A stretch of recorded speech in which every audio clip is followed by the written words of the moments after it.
சித்தர் பூமியாய் சிவலயம் காட்டும் அண்ணாமலையே போற்றி. சிவ ஓம் நம சிவாய. பக்தர் நெஞ்சினை சிவமயமாக்கும் சிவபெருமானே போற்றி. ஹர ஓம் நம சிவாய.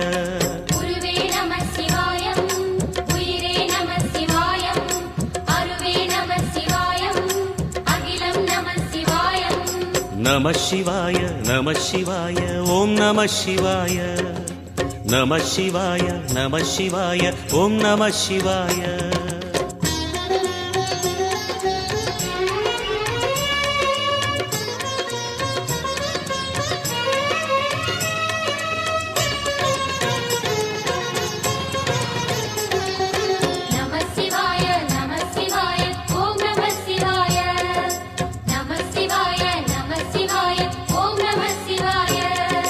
அன்னை உமைக்கு இடமாய் உடலில் ஆலை